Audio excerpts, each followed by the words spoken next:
ಧರ್ಮ ತಾಲೂಕು ದಾಸಪೇಟೆ ಸೇರುತ್ತೆ. ಇದನ್ನ ಕೆಲಸ ಮಾಡಕ್ಕೆ ಯಾರು ಮುಂದೆ ಬರ್ತಾ ಇಲ್ಲ. ರಸ್ತೆಯೋ ಅಥವಾ ಕೆಸರುಗದ್ದೆಯೋ, ಬೆಂಗಳೂರು ಗ್ರಾಮಾಂತರಗಳಲ್ಲಿ ರಸ್ತೆಗಳ ಸ್ಥಿತಿ ಅಧೋಗತಿಯಾಗಿದೆ.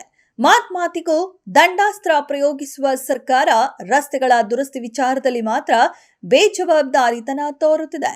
ಗುಂಡಿಬಿದ್ದ ರಸ್ತೆಗಳಲ್ಲಿ ಜನ ಜೀವನವನ್ನ ಕೈಯಲ್ಲಿ ಹಿಡಿದು ಓಡಾಡುವಂತಾಗಿದೆ.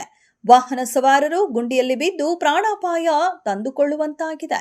ಇದನ್ನ ಕೆಲಸ ಮಾಡಕ್ಕೆ ಯಾರು ಮುಂದೆ ಬರ್ತಾ ಇಲ್ಲ. ಸ್ಥಳೀಯ ಶಾಸಕರು ಕಾಂಗ್ರೆಸ್ನವರು ಸರ್ಕಾರ ಅವಧಿ ಐತೆ, ಬಟ್ ಅವರು ಯಾಕೋ ಈ ಕಡೆ ತಲೆ ಕೆಡಿಸ್ಕೊಂತ ಇಲ್ಲ. ಸಿಟಿ ಪಾಳ್ಯ ಇಲ್ಲಿ ಇಂಡಸ್ಟ್ರಿಯಲ್ ಏರಿಯಾ ಪಕ್ಕ ಇದೆ, ನರ್ಮದಾ ತಾಲೂಕು ದಾಸಪೇಟೆ ಸೇರುತ್ತೆ. ಬಟ್ ಯಾಕೆ ಗೊತ್ತಿಲ್ಲ, ಇದು ರಸ್ತೆ ಕೆಲಸ ಮಾಡ್ತಾ ಇಲ್ಲ. ನೋಡಿ, ಒಂಚೂರು ಅವ್ರ ಗಮನಕ್ಕೆ ತಗೊಂಬನ್ನಿ, ಕೆಲಸ ಮಾಡೋದ್ರ ಮಾಡಿ. ಇನ್ನು ಗ್ರಾಮಾಂತರ ಭಾಗಗಳಲ್ಲಂತೂ ರಸ್ತೆಗಳೇ ಇಲ್ಲ. ಡಾಂಬರು ಕಂಡು ಅದೆಷ್ಟೋ ವರ್ಷಗಳಾಗಿವೆಯೋ ಗೊತ್ತಿಲ್ಲ. ಮಳೆ ಬಂದ್ರಂತೂ ಇಲ್ಲಿನ ಮಣ್ಣು ರಸ್ತೆಗಳು ಅಕ್ಷರಶಃ ಕೆಸರುಗದ್ದೆಗಳಾಗಿವೆ. ಇಲ್ಲಿ ಸಂಚರಿಸುವಾಗ ಯಾಮಾರಿದ್ರೆ ಯಮಲೋಕ ಗ್ಯಾರಂಟಿ. ನೆಲಮಂಗಲದ ತಾಲೂಕು ಸಿಟಿ ಪಾಳ್ಯದ ರಸ್ತೆಯೊಂದು ಕೆಸರುಗದ್ದೆಯಾಗಿದೆ.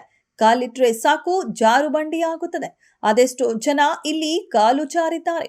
ವಾಹನ ಸವಾರರು ಪ್ರತಿನಿತ್ಯ ಪರದಾಡ್ತಿದ್ದಾರೆ.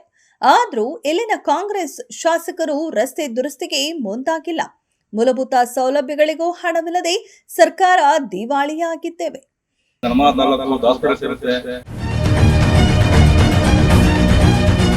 ಗ್ಯಾರಂಟಿಗಳಿಗೆ ಹಣ ಹೊಂದಿಸಲಾಗದೆ ಪರದಾಡುತ್ತಿದೆ.